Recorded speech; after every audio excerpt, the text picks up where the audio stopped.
Families on benefits could be forced out of more affluent areas if the government's successful in pushing through its welfare reform bill. That's the admission of the Employment Minister, Chris Grayling, who's been defending government proposals for a £26,000 cap on the benefits that any one family can receive. The measure is due to be debated in the House of Lords later today, where it's facing stiff opposition from bishops and Liberal Democrat peers who say the cap could force families into poverty and homelessness. Mr Grayling thinks these objections are extreme, but has suggested the reforms may result in families moving out of areas where they cannot afford to live and into less expensive parts of town. Here's what the minister had to say in a BBC interview. There will certainly be people who have to move house as a result of this. They have to move to a part of town they can afford to live in. But surely that's right. For many people, it would seem like common sense that you can't live in areas that are out of your price range. But there are those that fear that these reforms will lead to a kind of social cleansing, forcing poorer people out of more affluent areas of the country. Lindsey German from Coalition of Resistance, a pressure group against government cuts. I'm guessing you're one of those, Lindsey. Welcome. I am very much. I think this is a very mean and harmful measure, which is estimated will put 100,000 more children into poverty. Why should people have to move when they've lived in an area for a long time, where they're paying a high rent, and where they are suffering if they do have to move? There will be pressure on schools in the other areas, there will be pressure on them, they'll be away from their families, which will make it much harder for things like childcare. Listening is Mark Littlewood, Director General of the Institute of Economic Affairs, a free market think tank. Welcome. Are you convinced? I'm pretty convinced. They need to look at some of the detail, but I don't believe that there is a basic human right that you never need to move house. Quite a lot of people in the workforce get relocated from one area to the next. We don't describe that as homelessness if you've presently got a job in London and have to move to Manchester. And I think those who are not paying their own way, are paid for by the taxpayer, should not be given extra assumptions of rights such that they can continue to live in a house that they can't afford and that the rest of us are paying for. But why should they have to move? After all, if you look at the rents have gone up very, very dramatically. The people who are benefiting here are private landlords who are getting taxpayers' money. My answer to this would be a cap on rents, not a cap on benefits, which then would help the poorest people. It is not people's fault when they're out of work, when there are millions unemployed. Lindsey, you cannot say that everybody who's unemployed is somehow feckless and lazy. That is completely wrong. I didn't say that. You just invented those words. Well, lots of people have said it. Well, you can take that up with them, not with me. What the government is proposing is that it is reasonable that if you aren't working at all and others are therefore paying your way, that you have to live within an envelope of £26,000 per annum, which is the average household income, more or less, in this country. The average. We're not pushing people into Dickensian poverty. That is the average household income. Exactly and you will have to work within that envelope. And that envelope does not extend to you living in an extremely expensive house or in an extremely expensive area. You may have to move. You will have to make judgments within that envelope. 26,000 is an average. What will then happen is that in cities, in London, in Manchester, in the cities where rents are high, you will have social cleansing where the poorest people will be pushed out.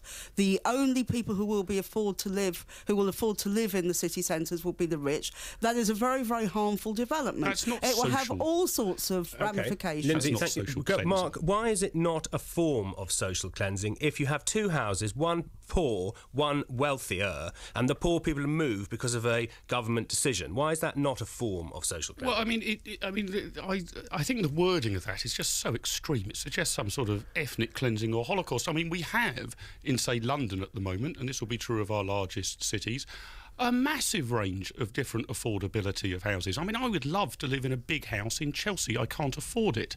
So I live in Well, nor does anybody on benefits So I live in a house in two-bedroom Chelsea. house in Battersea. There's a whole tapestry of different affordability of housing. People who are on benefit do not have a God-given right to live in some of the most expensive areas of London, nor do those who aren't on very high salaries in the workforce. So, Mark, is your essential point get real?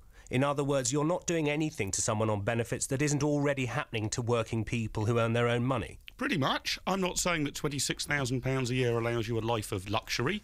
It doesn't. But having to move house because your job situations change, or you lose your job and find another job that isn't as well paying and you have to downsize, these sort of things happen in the private sector, morning, noon and night. And to portray this as being particularly different for those who are on welfare, I think is extraordinary. The government is still allowing that you can claim up to the average national income without working. You will have to live within your means, and I'm afraid you don't have a right within those means at other people's expense to live in the UK equivalent of Beverly Hills. Now, Lindsey, can you explain to me again why you started by saying that this is going to punish children? Because it sounds like it's about households, and you said at the start you are concerned that this is going to push children. Because it will cap child benefit as well, and that will have an effect. It's estimated, I didn't make this estimate, this is an estimate that has been made, that 100,000 children will be pushed into poverty as a result of it. But you also have to think of the wider questions. If people lose their job and then they lose their home, this has a terrible effect on children who will then be moved into overcrowded premises. Right. It is estimated that people will be living on sofas and all sorts of things like that. It's really not right that we should be doing this to children. Do you have a problem with adults living in £2 million homes on the council? This is not the situation. No, well, it is. With virtually anybody. This is a red herring. Most of the it's happened in one case. Most of the people, well, one case out of 680,000 Do you have a problem with that one case? I would have a problem about people charging this amount of money for a home, so I would suggest that rent is capped. But, Lindsey, and that way round, right, we've actually developed a class of private landlords who are making a fortune out of some of the poorest people, that is what should be stopped. Fair point. Just answer my question. With that one case, Lindsey, do you have a problem with that one case? I think to choose one out of 680,000 just simply isn't realistic. And this idea about people live in Beverly Hills, this is simply nonsense. It's simply nonsense that anybody living on benefits lives in those sorts of conditions. Mark, there's no doubt, is there, that people are becoming homeless because of unemployment. Are you concerned that we remove a safety net at a time when the economy is tipping into a double-dip recession? Are you sure of yourself when you say that poor people can stand further pressure? Yes, I am. I know times are tough. You introduced this debate by saying who pays. I think that's an important consideration. I think we need to look at a whole range of other things we can do in welfare. I mean, our planning restrictions are so ridiculous in this country that it's nearly impossible. It's certainly uneconomic to build much affordable housing. That would have a very big help on making sure that there were more cheap properties available. But the number here is £26,000. I think that's why there's such overwhelming public support for this proposal. I think a ratio of 8 to 1 of the public are in favour of this cap.